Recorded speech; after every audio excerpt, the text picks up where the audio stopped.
right, good afternoon. I am here today with my guest, Mr. Myron Valentine, who has given me the permission to interview him. Um, I'm going to allow Mr. Valentine to introduce himself and, just share a little bit about who you are. Really? Okay. Well, my name is Myron Valentine. I hail from the great state of Ohio, specifically Springfield, Ohio. And I am a graduate of the Ohio State University. Long, long time ago, over 40 years ago. Okay. But I have lived in Orlando for the last 30 years, 31 years. Mm. Got, wow, a 39-year career with the Department of War now. Used to be Department of Defense, but yeah, I've worked there for 39 years. As currently a program manager, training systems program manager for not Australia, for the United Kingdom's P8 aircraft program, and for Taiwan's P3 aircraft program. So that's what I do now. Along with, I am a licensed real estate broker here in the state of Florida. I'm a licensed mortgage loan originator in the state of Florida. I am a member of Rejoice in the Lord Ministries, where I serve on the praise team. I am a small group leader, facilitate a men's small group at Rejoice. And let's see, I guess that's enough background. Got 3 marvelous sons and a daughter, because my oldest got married, and yeah, she's fabulous. Julie is fabulous, so really love that. And I can't take all credit. They have a marvelous mother. I mean, had not been for her, I'll never be able to repay her for being the mother that she has been to our sons. They're all 3 of them are awesome. Now 4 of them, because with Julie, but all 4 of them are awesome. In my book, I mean, they're all top shelf, and I thank God for them. So, I guess that's enough about me. Background. That was nice. So, question for you. How did you end up in Florida from Ohio? Oh, okay. Well, as I said, I am a graduate of the Ohio State University. My first job out of college was at the Newport News Shipbuilding and Dry Dock Company in Newport News, Virginia. Okay. So that was my first, second job. My first job was while I was in undergrad. I worked for American Electric Power there in Columbus, Ohio. Worked there shortly after I graduated. During the interview process, I landed the job as an engineer with the shipyard, and so I relocated from Ohio to Virginia. Lived in Virginia for 10 years. Worked at the shipyard for 13 months. The shipyard laid off 2,200 people. So that's what started my government career. After being laid off, one of the brothers at my church, he was a carpet layer. So while I was job hunting, he, basically hired me to help him go lay carpet. One of the jobs that he had was at the Federal Building in downtown Norfolk. Okay. So we go down, and of course, the Federal Building at the time, they had rent-a-cops there. Not all of it. The guard force was uniformed personnel. They had civilian contracted guards, and going in and out of the Federal Building, just got to talking to one of the guards, letting know my story. I'm an engineer, had gotten laid off, and he asked me, did I know about the Glopar Building? About the Glopar Building. Well, the Glopar Building, as it turns out, was a naval engineering station there in Norfolk. And he told me about it. I basically grabbed my resume, walked over, and told him, hey, looking for a job. Engineer. Oh my goodness. Walked in the front door. I did not have an appointment. Didn't know anybody there. I just walked in the door with my resume, and told the guard, hey, I want to talk to someone about an engineering job. Well, they went to the engineering department, and never forget James Ward. He was my first supervisor. he came out, introduced me. We went in the back and we started interview, and he was asking me questions about my school experience, and the department head happened to stick his. He came into the cube where we were interviewing, and James Ward said, "Hey, this is Myron. He's came to interview for a job, and we're in the middle of the interview." And Don Grubb, the department head, his name was Don Grubb. Don Grubb said, I think we can use him. So they basically got hired him on the spot. So, like, wow, look at God. I mean, Look just at like, God. It was just like, wow. I wasn't expecting it, but, that was a door open. And that started my government career. That was July of '87. So, yeah, this July will be 39 years in the service of the Department of the Navy. And it has been really interesting. I started as a project engineer. Then I became basically a project manager for the program that I was working on at the time. It was a cost-saving initiative in the Navy. So we were in submarine programs, and some of the components on submarines, they're like high dollar value circuit cards. And when they failed, they had to go back to the OEMs, and it could take as long as 6 months, between 6 to 18 months to get these parts repaired and back into service. So we came up with a concept of teaching the sailors how to do some of the repairs, and it was a really good program. We bought some really like high tech digital and analog testers so they could test the circuit cards.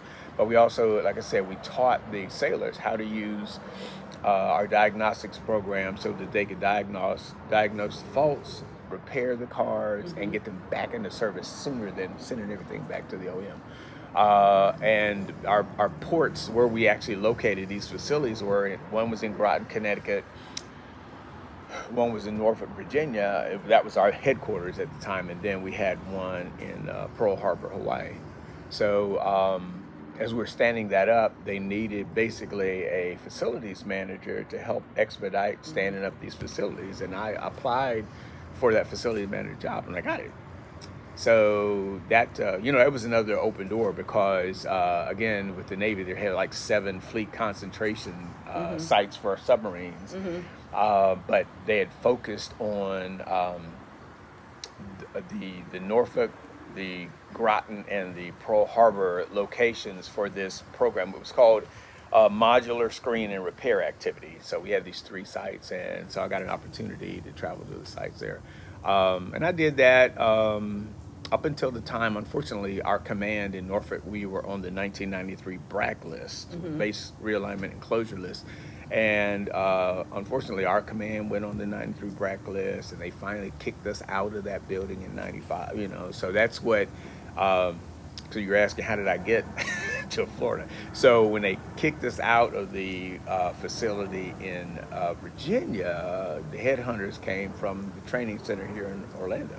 Okay. And, same thing, interviewed there, and they're like, yeah, we can use you. So I actually had an opportunity to work at another command there in Norfolk, but literally this opportunity in Orlando came open in like last minute. At the time, I was talking to my wife and said, I think I want to go.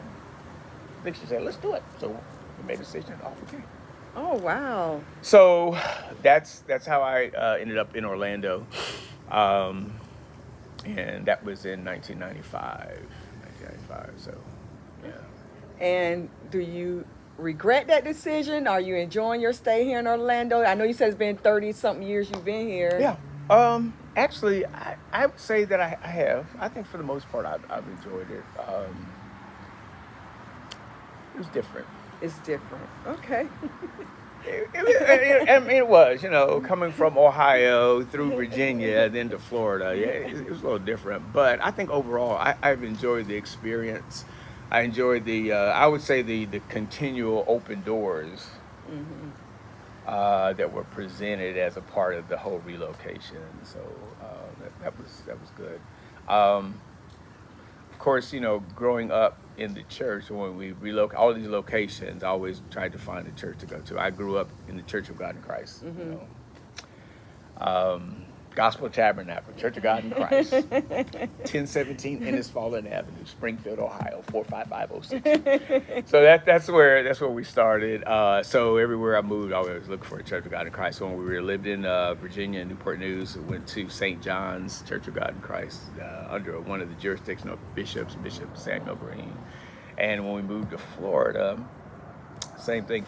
We started at Eatonville Church of God in Christ. Oh, okay. That became New Church of Faith.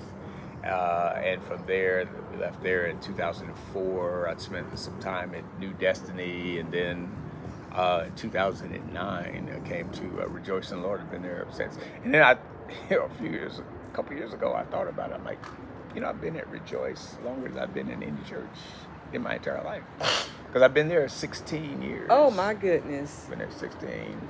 Well, this month actually. That's right. Yeah. I'm doing the math right. Is that right? 09, 16 years. No, 17. So this month it'll be 17 years. So yeah, because when I grew up, I started out. My mother went to an AME church, so I was there when we were growing up. But I was between the Kojic church and AME church, so it wasn't a lot didn't mount anything. And in Virginia, I was only at St. John's for 10 years, and then from, I think it was 95 to maybe 2004, so that was another 9 years at Eatonville, and then, but like I said, since 09, May of 09, been in Rejoice in the Lord. It's been an experience. I think one of the most impactful things about being a part of Rejoice was the small groups, Okay. Anyway. All right. Your question was, how did I get to Florida? All right, that's how I got to Florida. No, but everything you shared, I wanted. It's a part of my. Are you too? My interview. Okay. So. Okay. You're helping to build that. So I appreciate you expounding on it. Okay. I know you mentioned one time that you're looking into retirement. Yeah. What does the next chapter look like for you? So, instead of retirement, I'll say I'm going to redirect my career. As I said, I'm a licensed real estate broker and a licensed mortgage loan originator. And that's what I want to just leap into, like, on the regular full time. I did accept the position to be a vice president of a mortgage company. Oh, so wow. We're setting that up here. Congratulations. Yeah, setting that up here in Orlando. So I'm working that. That's Evolve Financial, we're getting that off the ground. We're going through our approval process with the Florida Office of Financial Regulation, so tick that box. We're just almost ready for business, so be doing that. It would be great if the book of business increased so that I don't necessarily wait till July of next year and just go full time. So I have to ask you, what does the housing market look like right now? Like it always looks.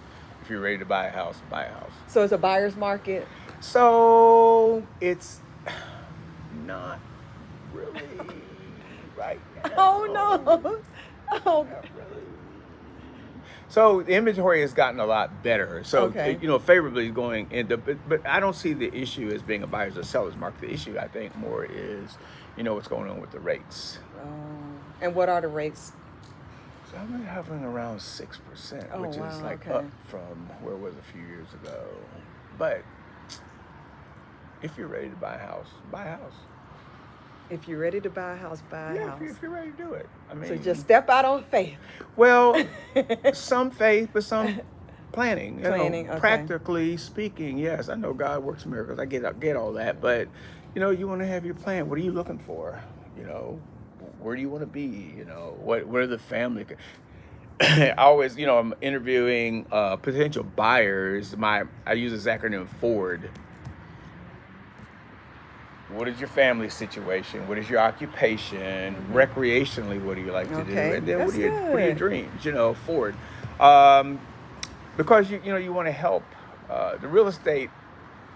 The licensed real estate agent really is the buyers. Can be the buyer's friends as long as they have put some thought into that and are able to answer those questions straightforward. Because you can always find something. Okay. And if you do your homework, you be diligent about it, you can find what you are looking for. But like I said, a lot of people, they leap before they look, so to speak. Leap before they look, instead of the other way around. I think, yeah, same thing with sellers. I mean, if you're ready to sell, sell.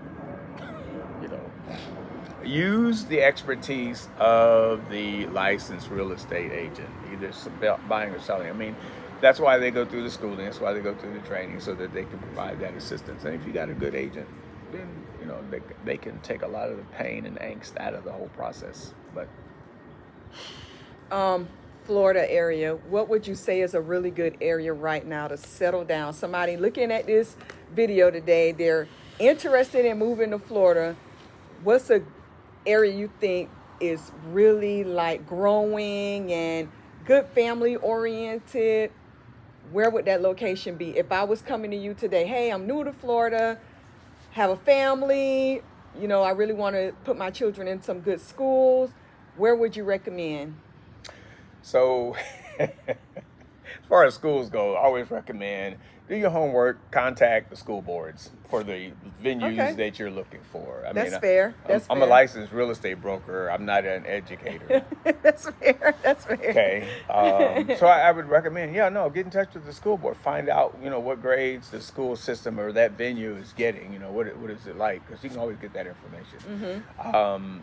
If I were to recommend a venue, I guess, for the last years, a couple years, like that Polk County area, that's coming up. But again, I would really want to know, what are the aspirations of that person that's relocating, so that we do the right mix. I can always make suggestions, but again, key is knowing what is that customer's expectation. What is it really that they are looking for, so you can marry up what they're looking for to the right venue based on what we can network. We as realtors, or I want to say licensee, because all licensees are not realtors, but you can network and find out information that will help your potential customer find what they're looking for. Yeah. Okay. I'll keep that in mind when I start my house hunting. What's one lesson your career taught you that everyone should know? I had the perfect answer for that earlier today. So I would say one lesson is that everyone should know, be ready to commit to the position, to the job, to the company, and be ready to change. Be ready to change. Right, wrong, or otherwise, large language models are having a tremendous impact on all aspects of life, even in the job arena. Some people, they want large language models, or AI, however you want to call that. It offers a lot of benefit, and some people don't, they're afraid of it, or they shun it instead of embracing it. It's not going away. I say that it is not going away. So you do well to embrace that. And when it comes to your job / career, your focus ought to be, what am I bringing to the table? What am I bringing to the table? The employer, he didn't hire you to pay your rent or your light bill. He hired you to add to his bottom line. That's something that everybody going into the job market needs to know. That employer hired you to add to their bottom line. Now, if the compensation package is such that you can afford a nice car, nice place to live, that's great. But that's not his or her main objective. Their objective is to increase their bottom line so that they can continue to be a profitable and a contributing organization, be it a product or a service. I mean, that's what they want. And I've worked in the government civil service for, again, 31 years. But it's the same thing. We are trying to provide the best product and or service to the military community, and that really is at the fore. I've been fortunate enough to work with some really, really talented and amazing individuals in the government service, and I don't regret that. The relationships that have formed, that I've formed over the years, and again, just seeing what I call the capability, the attitude of the people that I worked with, what the interest and the enthusiasm that they bring to their position, what they do, the not to mention the talent and the capability. I mean, that's there; it's a given. I've been fortunate enough to really, like I said, appreciate that and benefit to a great extent from that. So what would I say? Yeah, be ready to commit to the task at hand. Be ready to grow, and be ready to change. So. Okay. As you were sharing, I was thinking, a lot of times individuals, I don't want to say career jump and hop, but I hear a lot of times that's the best way for promotional opportunities. Given that you've been with civil service for 31 years, primarily in your field of work, do you feel that you were still able to climb the corporate, well, not corporate, the government ladder in a timely fashion, or do you feel like it was stifled at any moment? I guess I would say yes and no. I don't have a problem. Honestly, I don't have a problem with people career hopping. Okay, I'm trying to okay. remember the name of the book that I read. I think it was like Be a Quitter or something like that. But it kind of talked to getting different experience. Like when I talk to people that recently hired on in civil service or are relocating in their early in their career, I mean, one bit of advice I give is whatever position that you're in, you want to be there for maybe 3 to 5 years and then find something else to do. Okay. Go find. I mean, you don't have to leave the command or leave the military, but find something else to do so that you can broaden your experience, and in turn be able to offer more to your command or your department or whatever it is that you're in.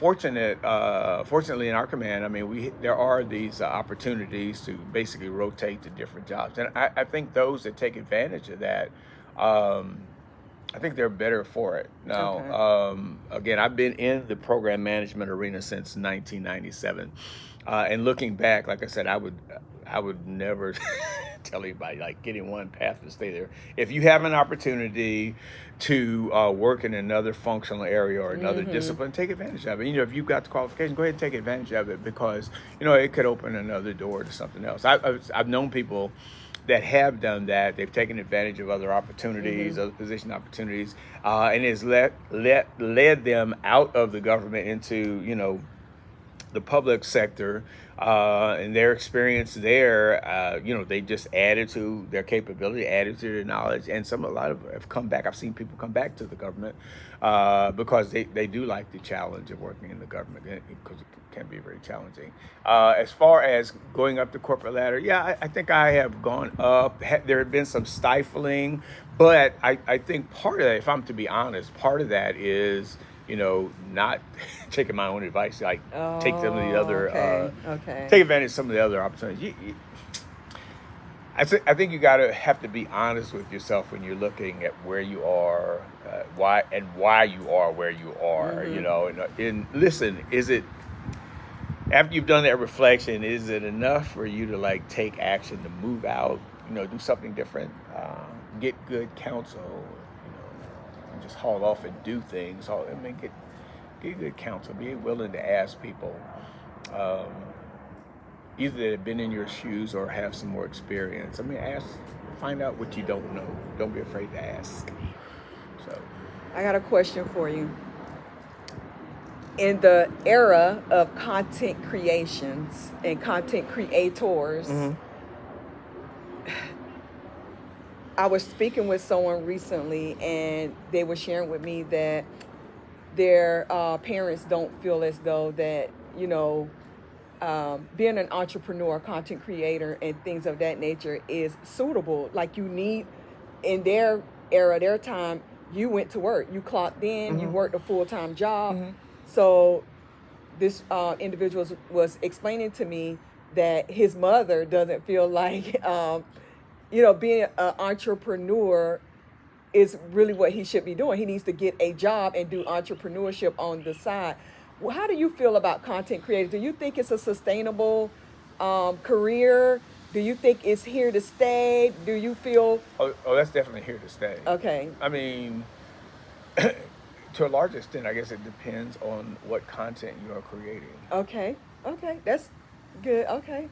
And I don't know his mother, but the first thing I thought, like, I'm not sure why she would object to that, because, like, I'm sure she like had she takes advantage of entertainment, like either watch shows, go to movies, buy products. That's content. That was content that was created by somebody,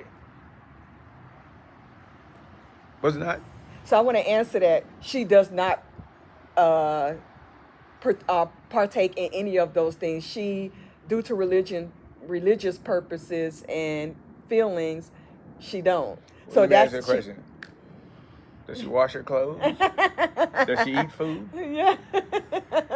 That's content. Okay. Her Okay. buying decision is a result of someone's content creation that Okay. influenced that buying decision. Okay.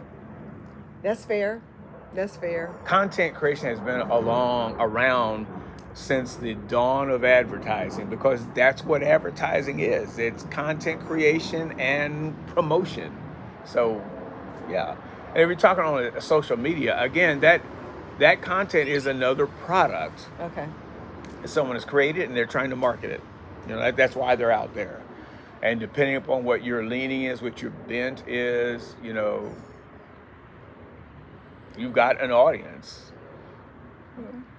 So- Do you doom scroll? I do. See? I do. Because that content is out there, and if it's tweaked enough to pique your curiosity, I mean, you're gonna follow it. That's true. That's absolutely true. Okay. So someone can be just as successful as you have been in your 30 plus years with civil service. They can be just as successful as a content creator. I know people Okay. that work with me that are content creators Okay. now, because you're just a general statement. Your 9 to 5 is not the totality of your existence. That's true. Right? That is true. Right. Recently, I've been talking to other people that have been in the government quite a while who are also considering, retirement. And I'm like, my question is, well, what are you going to do after you retire? You don't wait till you retire to figure out what you're going to do. I mean, that's something you need to be figuring out years, decades before. So to the mother's point about you should have a job, well, so what? You can have a job, you can have a vocation and an avocation. I like the way you said it. You can have a vocation and an avocation. And if you're smart, you can be funding or fueling that avocation while you're in your vocation. And for a lot of people, that's probably a smart thing to do. But, to the son's point, again, you're creating content. Again, that's what Madison Avenue was all about. I mean, merchandising, marketing, but, all right, tangent. Okay. Let's talk about fatherhood, because you mentioned the kids, and I could tell by the way you started talking about your sons and the daughter-in-law, you really take being a father to heart. So we're going to switch and talk about fatherhood. How has being a father shaped the man you are today? Okay, so I guess you need to separate the biological aspects from going back to the content aspect. I am so proud of my sons. I think they are, not just because they're mine. If you met them, I mean, they are really fantastic to me anyway. I think they're really fantastic individuals. And again, I'm not taking all the credit. Again, their influence of their mother has been tremendous. And I see that still to this day. But my oldest son is a vice principal in Northern Virginia. My middle son is a business manager for Bank of America out in Las Vegas. Okay. And my youngest son is, he works for Booz Allen Hamilton. I keep saying he has some super secret squirrel job, but probably not. But I listened to him, and he just told me just recently he just got a promotion. So obviously he's doing good. Congratulations. Yeah. Congratulations. So he's a contributor, and I'll be honest with you, hearing some of the stories of my contemporaries' children, I thank God every day for them. I didn't get any of those phone calls. Mr. Valentine, we got your I son down here, know. and that. So, but I yeah, to this day, I'm just like proud of all of them. I was fortunate enough that I was able to be in London from when Brian and Julie, when Brian was running the London Marathon. He and Julie both ran the 5K last Friday before the marathon. But to watch him, like that's it. It's like when he and Chris, they're both in the youngest, my youngest. The three of them live in the D.C. area, and Brian and Chris are in at DC Run Club, I believe that's the name of it. So they're into running, and they really love it. They get into it. I mean, they travel around, and that's great. That's great. I love to see that they are doing their thing. They're living their life. I miss them, that distance. And I'm glad. Don't get me wrong. Glad that they spread their wings and flew. Absolutely, but absolutely. I still miss them. I cherish my conversations. Now, my middle son, don't talk to him as much. He's in Vegas and he's doing his thing. But when I do get an opportunity to talk, I always love the engagement with my sons. It's fabulous. I love and cherish the men that they've grown into. And I told you, Julie, I think she's fabulous. She's like those artsy fartsy people. She's like very creative. I love it. One of the things that really fascinated me is she makes these quilts. Oh my gosh. Like when they were dating, she made him a quilt. I'm like, like a quilt you made it? But she's very talented. She owns a wedding planning business. Oh, wow. And so Okay. very, very creative, good sense of humor. She's funny, Julie. But yeah, they are fabulous. I don't say daughter-in-law. I'm like, so in my mind's eye, biblically they are one, right? Yes. They're no longer twain one. Yes. So he's my son. She has to be my daughter, not daughter-in-law. And I can't love her any less than I love him because they are now one.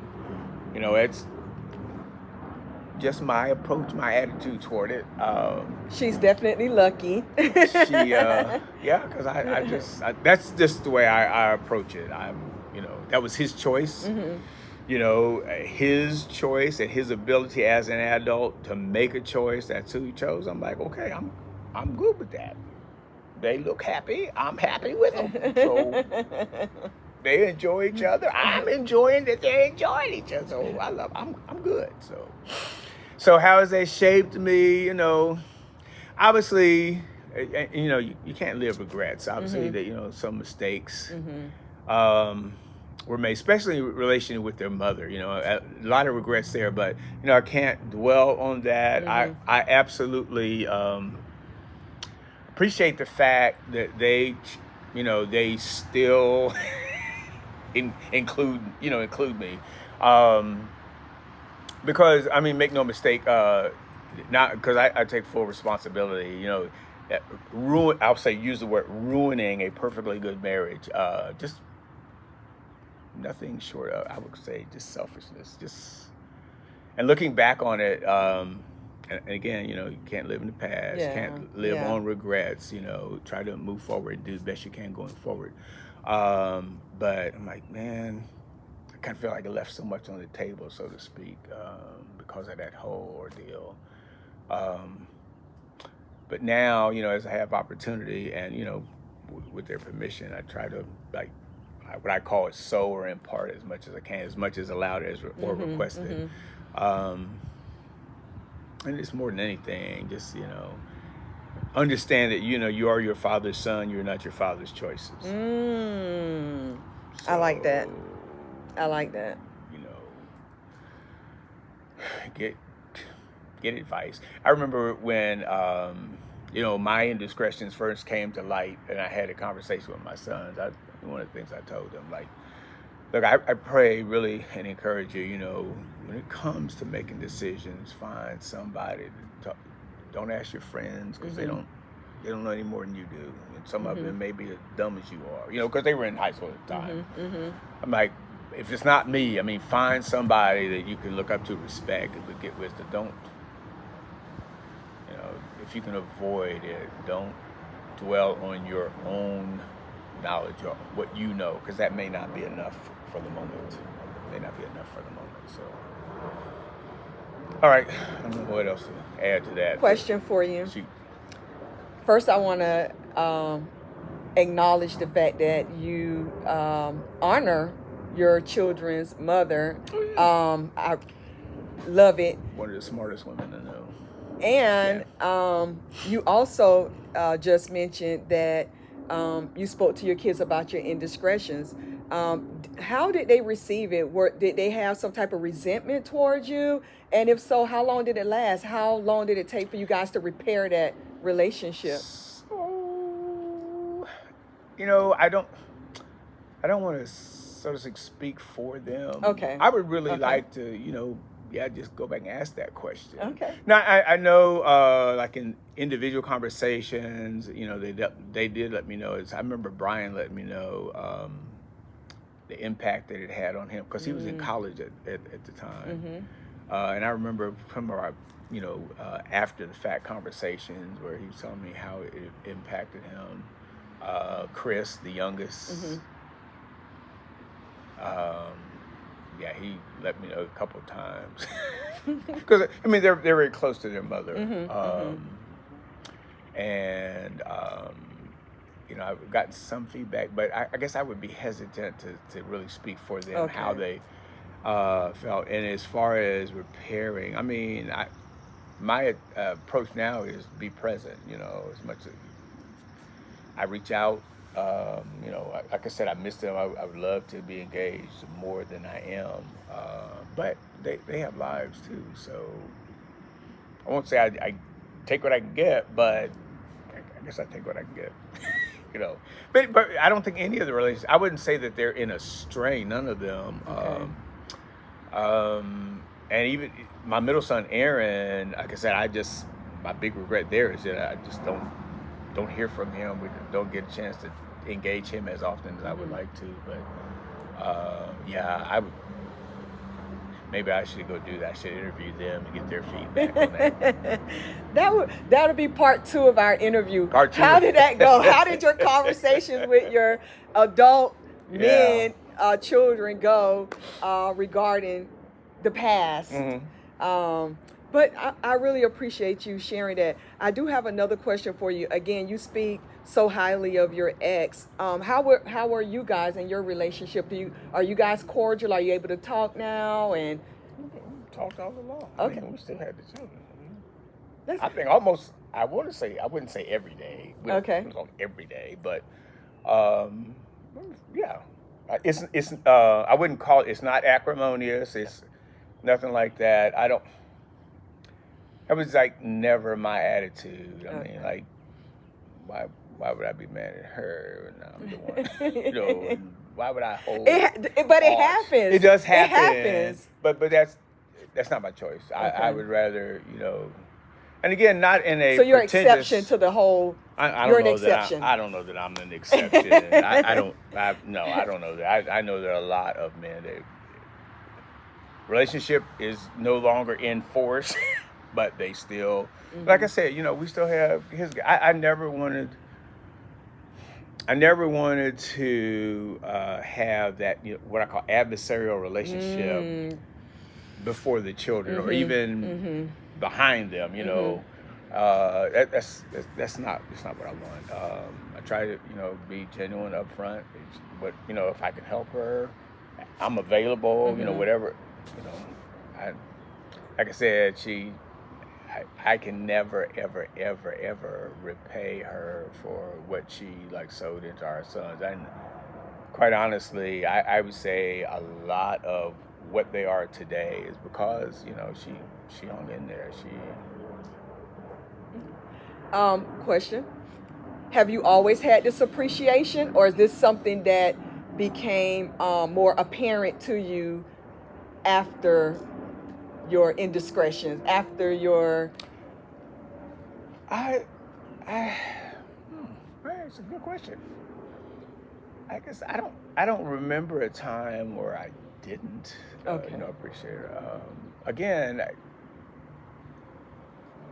I don't recall any time where I was like adversarial, or antagonistic, because again, it just was not what I wanted to do. Okay. That was, yeah.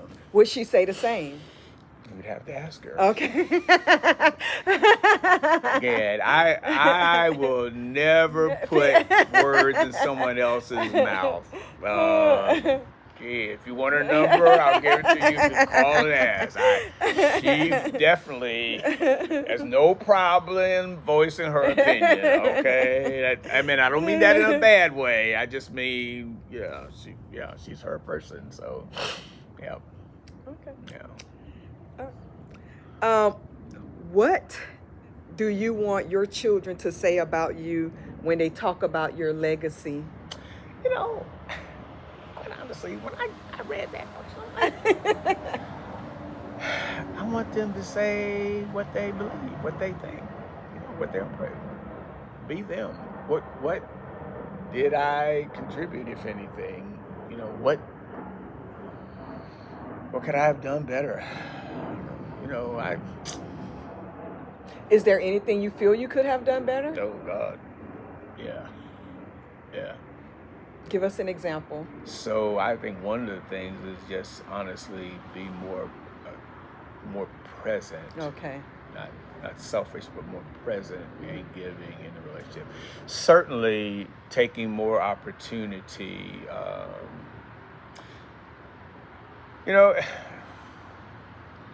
I guess as parents, sometimes you have to put on big boy pants like all the time and be the parent and not. I remember telling them, I think Brian, they were younger, high school, like, when you get to be grown adult, we can be friends. Right now, I'm your parent, While you're raising them, that's not the time to be buddies. You have to be parents. I agree. Because they don't. I agree. And that doesn't mean you have to be ogres, monsters. I'm just like, and I think I probably could have stepped up more in that department if. When you say being present, are you saying, did your kids play sports? Were you there for their sporting events, school activities? Oh, school activities, yeah. Okay. I was a band dad for 13 years. Okay. Woo! Okay. So what do you mean by being more present? So sitting at the dinner table? No, we did that. We did that. Okay. We did that. We sat at the dinner table. I just meant more. How do I say that? Like more in it, instead of, because I felt like part of me was like living out the of my oh, I'm sorry. Okay. Part of me was like, doing the false face thing, I felt like, had that not been a part of who I was at the time, I would have been more present for them. I'm not trying to think of the right way to say that. Just not coming out right. Are you?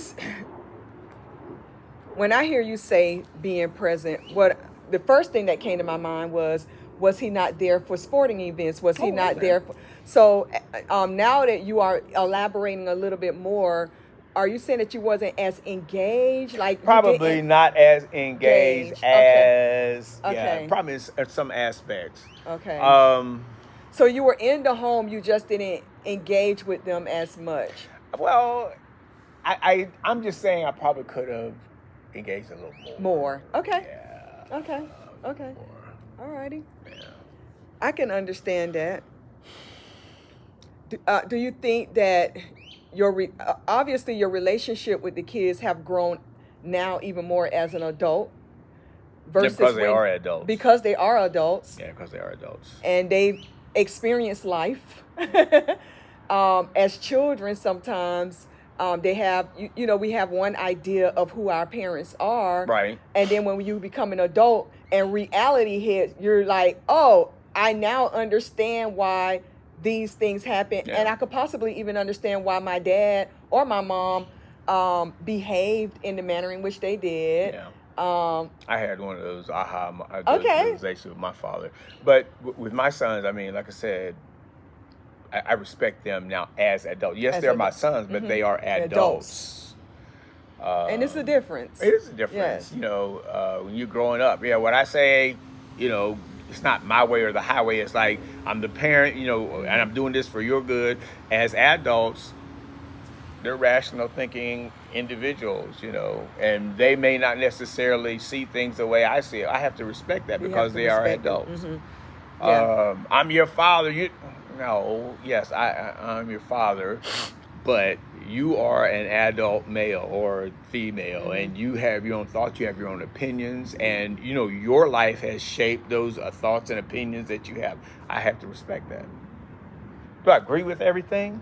Not necessarily. Yeah. But I respect them enough to go, yeah, okay, well that's. You have to support them and let them find their way, even if you don't agree.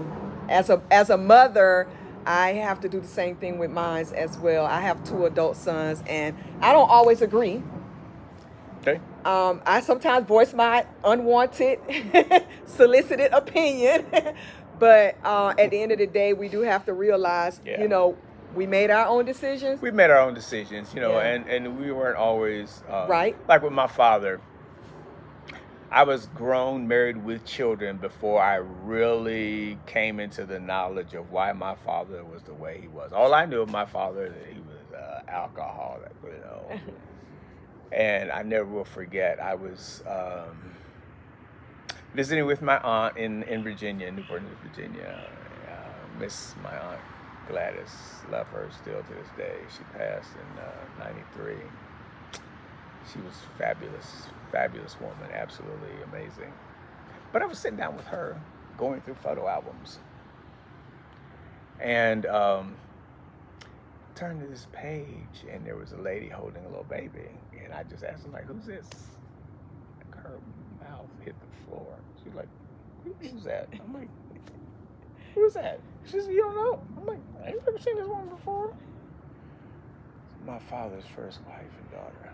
Oh. Like, what? She said, "Yeah, that they died in a house fire." What? Okay. Oh. Okay. Oh my goodness. And had. how old were you when you was made aware of this? I was at least 26. Oh no! And you never heard this before? Did not. I'm telling you, I was flabbergasted. All right. So now some of the so he was in the Army, Fort Campbell, Kentucky. He gets told, "You need to go home." He goes home, finds out, yeah, his wife and daughter.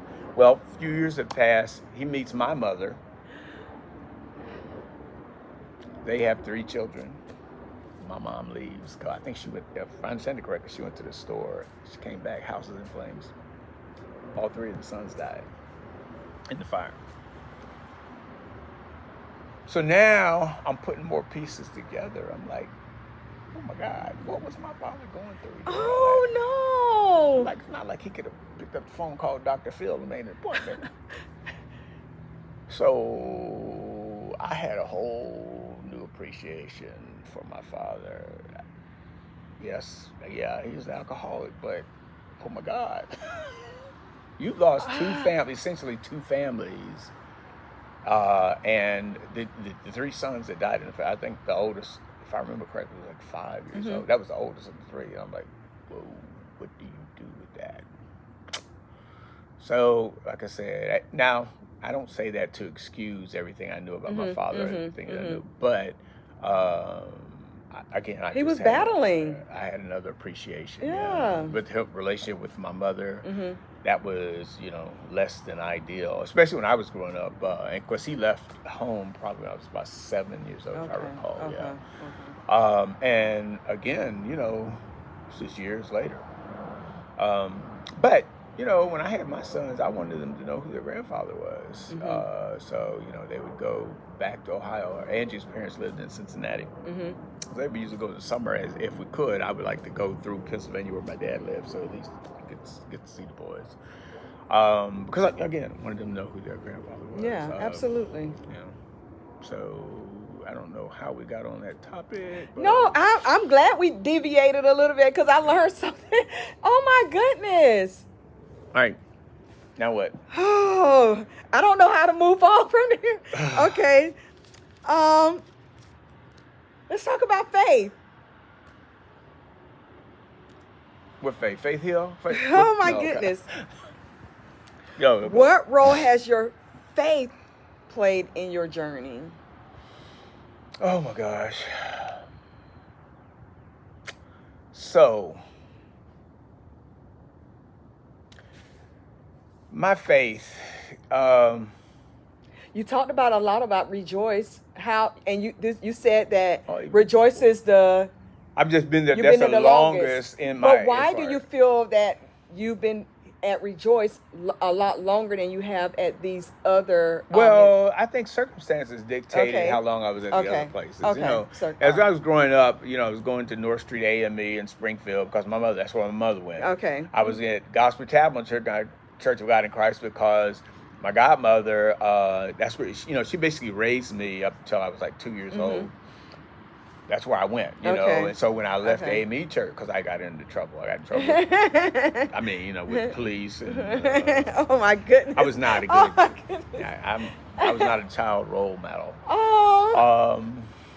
But I was there at Gospel Tabernacle, and like I said, more circumstance more than anything else. When I graduated high school, I left Springfield and went to Columbus. I was at Meredith Temple Church of God in Christ, but that was while I was an undergrad, so I was probably there about 7 years. And then I went to Virginia, and I was in St. John's for like 10 years. But again, it was circumstances. Okay.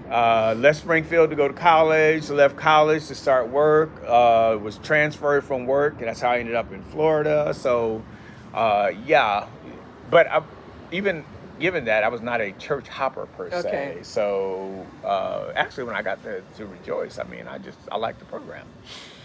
I liked the pastor. Now, when I first got there, I'm like, man, it's not Kojic, you know. I mean, I want to see somebody dance and run down. Nah,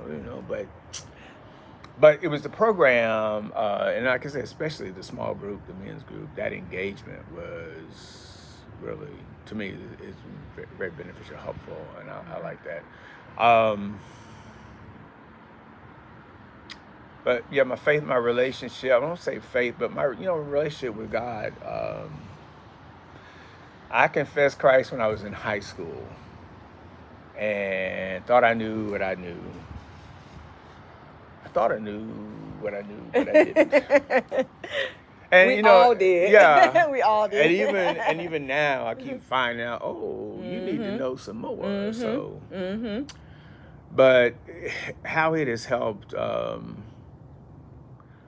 when I grew up, Willie C. Hookfin, he was my pastor, and he was like one of those reading preachers, really advocated get into the word. They used to have contests, little quizzes and whatnot. Wow. And I appreciated that, but because of that, a lot of what was in the word kind of stuck with me, and that helped me in certain times, challenge times. My favorite verse, great peace have they that love thy law, and nothing shall offend them. Psalms 119 and 165, great peace have they that love thy law, and nothing. That helps settle me. I'm not when I was growing up, I used to have a very, very violent temper. Very bad. And why, if I can ask? If the devil was in him, I'm a child, and that was, I don't know how to explain that. I remember, and young, I got upset. I don't know if I was fighting somebody, but people had to restrain me. I mean, I was like, wow.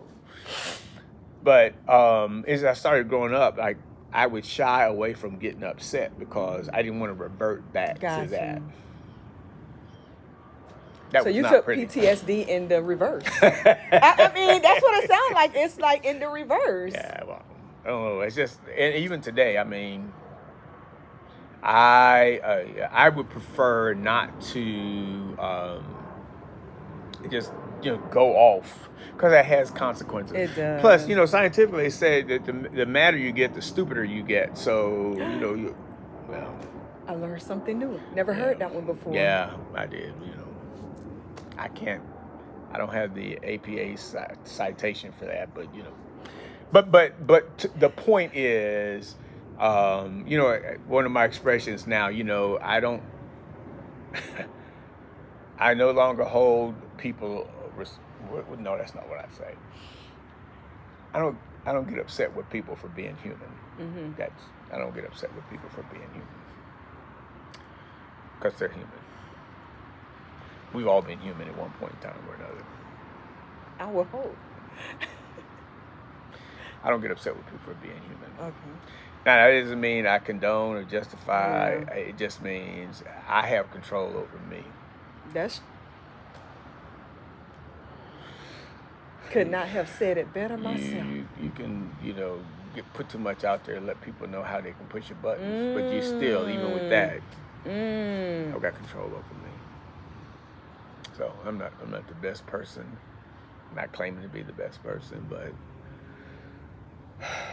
to the extent that I can, I have control over me. So that means, I don't. The question was, how does faith? This is lessons that I have learned from the scripture, things that you can, on purpose and intentionally, avoid getting yourself into. Attitudes, how you let your mind stay shaped. That's, I have my daily routine of going through the Psalms and the Proverbs, Psalms and every Psalms day. And the Proverbs. And because I feel like if I start the day like that, getting some verses in me, like at some point in time during the day, I'm gonna have remember that. So that I don't let myself get too far afield in my actions, my attitude, or behaviors, and thoughts. Life. So thoughts are devices. So you gotta control your thoughts, thought life. Anyway, all right. I don't know if that's an answer. No, you answered. You answered. What does worship mean to you beyond just singing? You have a beautiful voice. Thank you. God be glorified for that. Thank you. That was His doing. And before you answer that, how did you even discover you had a gift for singing? How was that discovered? So I think, what was the name? North Street A&B had us in the little choir. Okay. Rosebuds. We were the Rosebuds. That's what it was. With the Rosebud Choir. I think that started there. And then, of course, in Gospel Tabernacle, I was in the choir there. So I've really been just singing. I don't know about discovery. It's just what I do, and then I enjoy it. As far as worship, not just praise and worship on Sunday. I like worship at home, worship in the week, worship on the job, because you can always find time to worship. I like being able to, for me, worship, that's communing. However long I get to do it, that's time with God. That's how I look at worship. Start with the praise, but it's something about, when you cross over into that worship, there's a place, that you get to in God, where you get to enjoy Him. And I still find that's still marvelous, Like I said, I'm not the best person. I'm not a perfect person, but I absolutely love the time I get to spend with God in worship at home, or, if I take time in my cube in the office. It's just something about that. I love that. I love that, because that has been like one of my sustaining components, like through my life. I've always been able to connect. I remember when I was an undergrad, I used to work as a security guard, a night watchman. I would go to class in the day, and my shift was like from midnight to 6 through the week, midnight to 8 on the weekends. And it was in those night shifts, those times, just worshiping, by myself. Honestly, hopefully don't nobody break in here. God, I don't know what I'm gonna do, but I tended to cherish those times, and I still do. I what I call my steal away moments. Steal away moments. Honestly, my private worship is a lot better than my public worship. Yeah, probably for most people that's the case because I'm not on a timer, and I could just, like you say, just dwell, just dwell, just sit, just dwell. And I don't have to stop. I don't have to stop. And that's good and that's bad because like part of me, like I don't mind living alone for that reason. Like there's like no demands, no restraints, no constraints. Again, not that I want to end up that way. I'm just saying I cherish that. I cherish that. All right. I don't know what else. Love that. So, whether we're on stage or whether I'm in the car, I look forward to hearing that still small, enjoying that presence. Yes.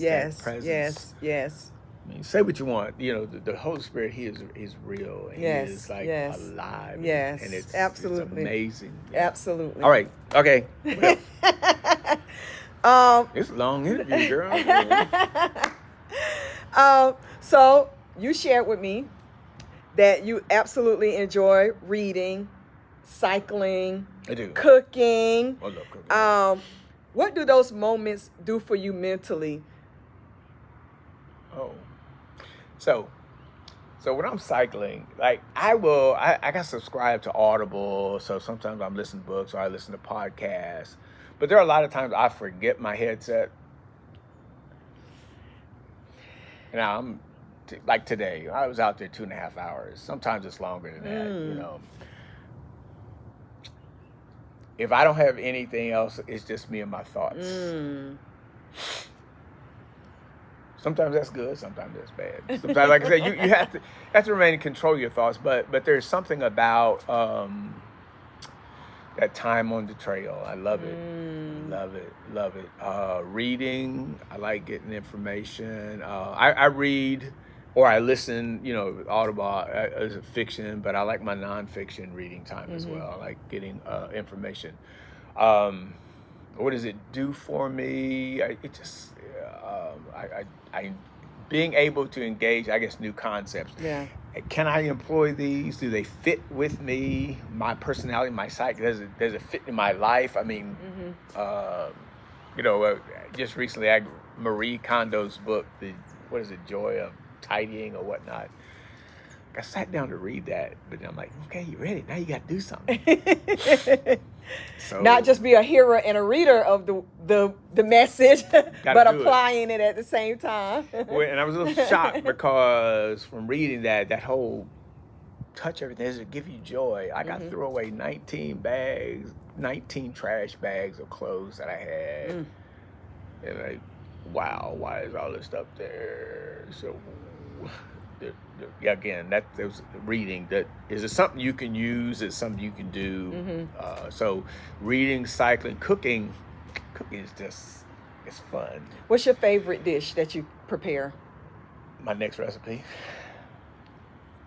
It's always the next recipe. I love trying something new.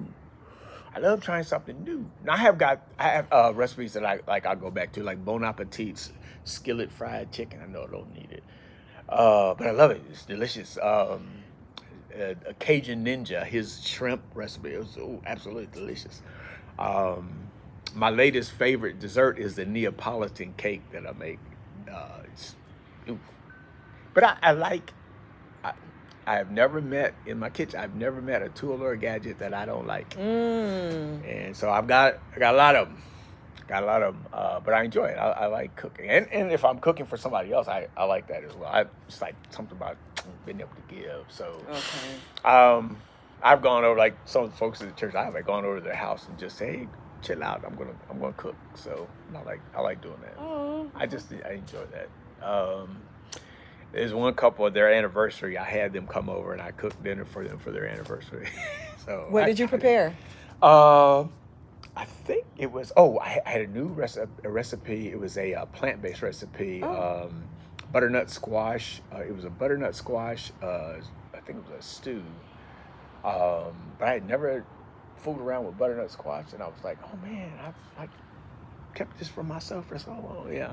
So, but I did that. I believe I made a couple years ago, like that chicken that I told you about. And what was the other side? I feel like I can't remember now because it's a while ago, but probably I've got this potato salad recipe that is absolutely fabulous. So yeah, but I had several things and some dessert. I probably made that. I have a pineapple pecan. It's called topsy turvy apple pie that I think I made that for them. I'm certain that that's what it was. Yeah, but yeah. I'm listening to you because the way you describe your dishes, you can really tell that you absolutely love cooking, I do. baking. I do. Like you went into a different world while you were talking to me. It's almost like you didn't even realize you were still sitting here doing an interview. Your whole mind and brain went somewhere else. I did. I love it. Like I feel like I need to go make some butter pecan ice cream this weekend. Oh, okay. Let's move right along. Okay. I'm hungry again now. Go ahead. Go ahead. What would you tell someone who's been working for years but feeling unfulfilled? Yeah, why are you unfulfilled? I mean, you don't want to be there? Then why be there? Go find something else to do. Life, situation, circumstances. Yeah, but that's fear. That boils down to them being afraid to just branch out and try something new. Yeah, it's life and circumstances. I'm not. Yeah, you got to pay the bills. And you got to take care of the family. You do have to do that. But why be unfulfilled? Isn't that really up to you? Unfulfilled in what way? Well, let's say, hey, this job is paying the bills. I have this family to take care of. This job, this career, it might be a career, is taking care of my family. I don't want to be selfish and do the things I want to do that may not be, a good support for me and my family. So I'm going to stay here. Okay. I'm going to wait till my kids graduate. I'm going to wait till my kids, and then I will pursue what my heart desire is. Okay, you can do that. You can do that. But is there anything to say that you can't be plugging? I've read so many biographies or seen documentaries of people that I'm doing what I'm doing, but this is really not my aspiration. That's true. I've done it. I'm guilty. So I'm just suggesting, where I am now, I wish I had this mindset earlier, but I'm just suggesting that work your vocation, but let that fuel or fund your avocation. Look, there are a lot of things in life that we do that are probably not contributors to our life. That's true. We get a habit. They're time wasters. It's like these can be time wasters. I told you about doom scrolling or games. I think that was one of the kids might complain about that. I was a big Tetris fan, man. I didn't want to get up from the look. But I say that to say, if we were to be honest, either with ourselves or take someone into your confidence you can be honest with and find out, what things am I doing that I don't really need to be doing? What am I engaged in that I don't really need to be engaged in? People talk about, I don't have enough time. I got to get better at time management. Well, I don't know about that. Everybody's got the same 24 hours in a day. So I don't think it's time management as much as it is activity management. What activities, And then how are you prioritizing those activities? Mm-hmm. You know, I might be, preaching to myself here, but truth be told, unfulfilled, why? How did I get to that point? You know, maybe they thought it was something they would be interested in, and then time passed, and you're like, I feel stuck now. I feel stuck. But how do you manage that? I'm unfulfilled, but how do I manage that? That's my question. How are you managing that? You know, are you taking this out on somebody else because or am I trying to find creative ways to deal with what I perceive to be my unfulfilled state? And what can I do to get out of this? I mean, that it's one thing to acknowledge, okay, I'm unfulfilled, but okay, so what? What are you gonna do? What are you gonna do? What are you gonna do? What are you gonna do? That's a really good question. What are you gonna do? I mean, I've been there. Thankfully, I was able to get out. Thankfully, I was able to find something that I do find fulfillment in, and I look forward to doing. Okay. But then you have the other aspect of it. Now you have a job that you absolutely love, but then there's, something else is going on with the job. You're like, I'm finally where I want to be, would love to stay, but now I have this other thorn in my flesh. So there's no perfect world. His grace is sufficient. His grace is sufficient. You either accept that or you do something about it. Yeah. Paul said his grace, he found the thorn, but he found that his grace was sufficient. Okay, fine. But if you can't deal with that grace, then you're going to have to do something about the thorn. And, so it's unfulfilled. That's every man's battle. Every man's battle. Every woman's battle. What do I do? Unfulfilled. What do I do? Is there something I can do? Probably. I can't speak for everybody. Can't speak for everybody. I don't know. Don't know everyone's situation. But I'm not a licensed clinician, so I. Neither am I. Okay. What does success mean to you now versus 20 years ago? Peace. Peace. And doing what I want to do. That's right. Peace and doing what I want to do. I agree. I'm not. I like my peace. I don't want anything or anybody that's going to interrupt my peace. I'm going to get along as best I can, and if I can't, then this might not be the relationship, this might not be the situation, this might not be the location for me, because I like my peace. You can't buy it. I like to hang around people that I can flow with, that don't destroy or interrupt my peace. I agree. I don't have to agree with you. You don't have to agree with everything, but if we can just get along in peace, I'm good. I'm good. And if we can't, I know where the door is, So success is, being at peace and within reason, doing what I am able and that I want to do. That's success. So, in your career, is this fulfilling? Am I contributing? A lot of people ask, does this job satisfy me? Am I satisfying the job? Am I really contributing as I am capable of? That's success. I'm a contributor, and my reward is the contribution I'm able to make that actually engages and benefits. That reciprocal relationship. The employer, they're going to give you a paycheck, but what are you really giving in return? So success is being at peace and doing you. I want to do me. And you deserve it. After 30 plus years in civil service, our latter days should be better and greater than our former days.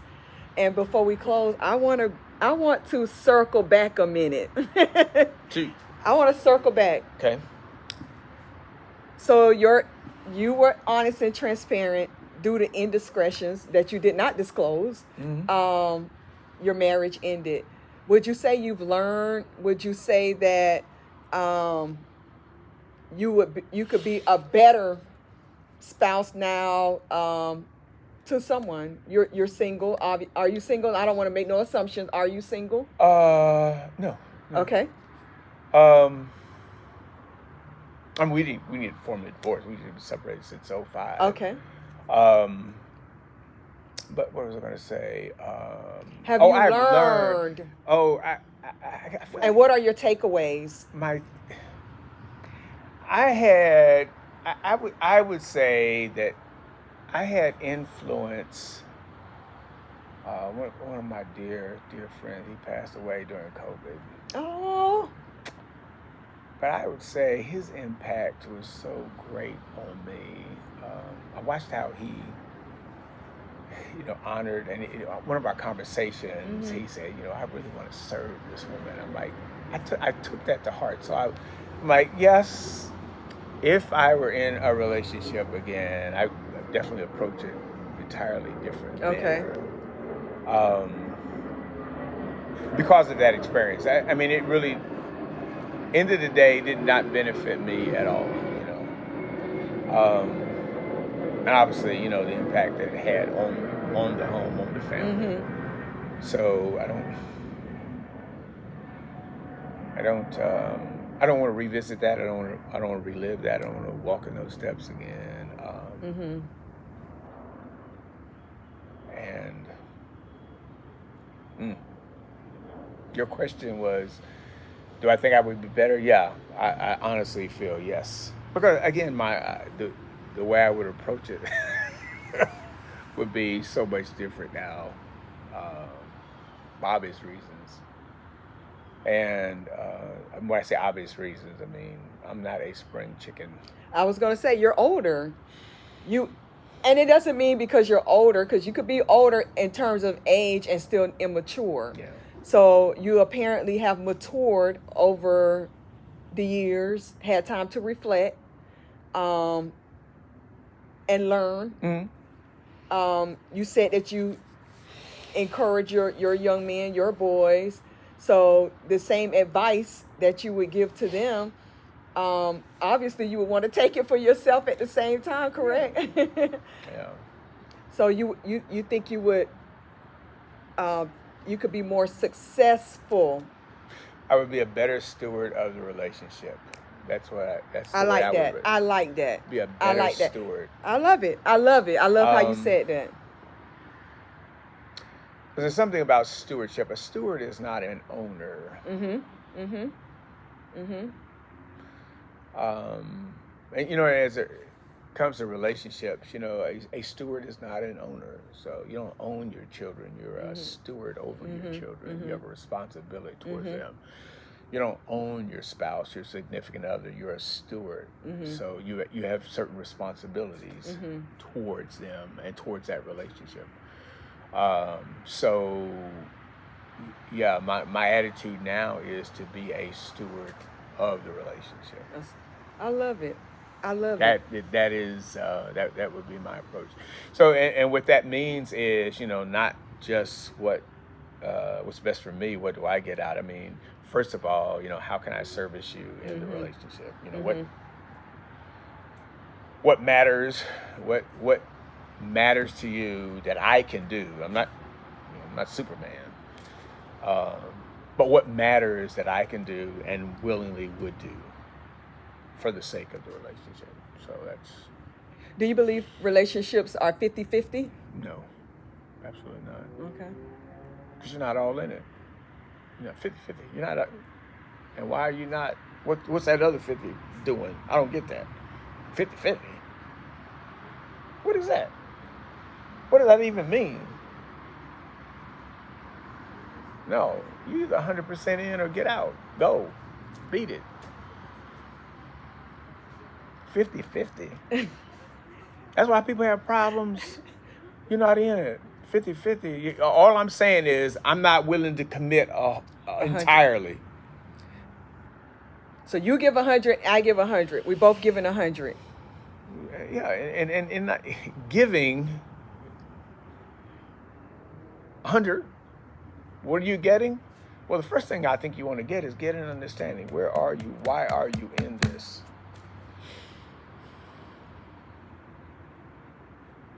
What are you doing here? What are you doing? What are you doing here? And it goes back to how you describe even work. You have to give you have to put in your what you want out of it. Put into the relationship what you also want out of it. Don't always look to receive. And if you're not ready to do that, don't go into the relationship. Mm-hmm. Don't go into a relationship. I learned. I heard this years ago, and it's so true. People approaching relationships. They go through the dating, but usually dating advertises a product that is never, seldom, if ever, delivered. Because you're dating, you're not at the point where you want to give 100%. You're on the interview. Yeah. You're on the interview. You're trying to get the job. Yeah, you're trying to get the job, but it's probably best to enter into that interview forthrightly. Honestly, just this is who I am. This is what I have.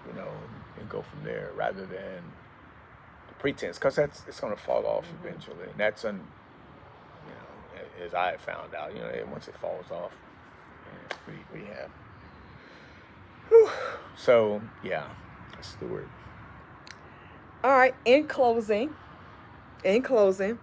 what is one message you would want to leave with someone watching this who may be searching for direction in life?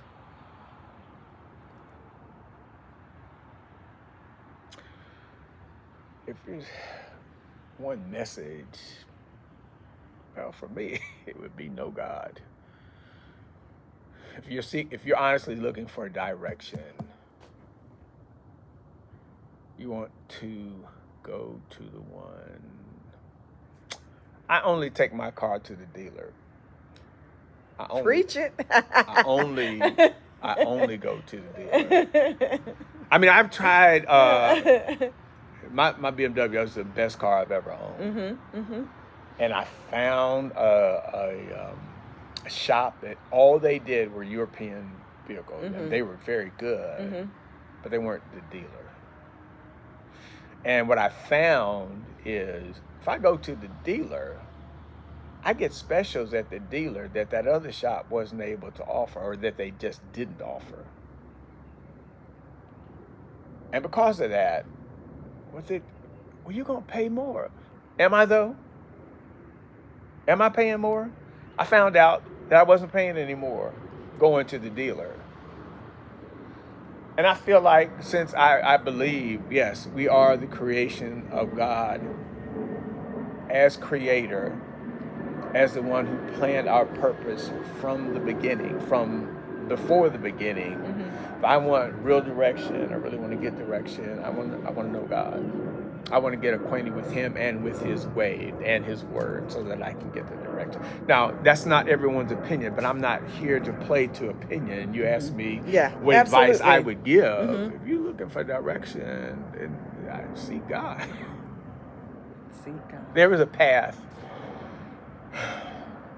that was determined again for you before the world began. Who knows that? God knows that. You want to know that? Get to know God. If you want to understand, and I'll say this, parenthetically, you're not going to understand everything in this life now while you're in it, but you weren't supposed to. You weren't supposed to. You're seeking direction. Seek God. Get with like-minded people, like-minded believers that can also help you in that journey, in that direction seeking. Because people that are really seeking direction, they know that they have to ultimately keep going back to God. So, if that sounds cheesy, I mean, fine, but that's not where cheesy I am. at all. Not cheesy at all. One last thing, I believe That's what that you said a minute. I know. Okay. I'm a preacher. I'm a lying preacher right now. So I believe that we do have to encourage ourselves. So one of the things I want to do with all my guests, I want you to say something that would encourage you. So from me to me, what is one thing that you would say to you to encourage yourself today? I said it. Great peace have they that love thy law, and nothing shall. I keep going back to that. That always rings with me. I love it. Great peace have they that love thy law, and nothing shall offend them. I have to tell myself that when I get spun up. Okay. I love it. It just calms me. I like it. The word is calming. For me, it is. It is. It doesn't calm everybody. I get that, but for me, that works. It works. Well, Myron, I want to thank you for allowing me to interview you. I was very honest with you in sharing that this is something that I'm just starting.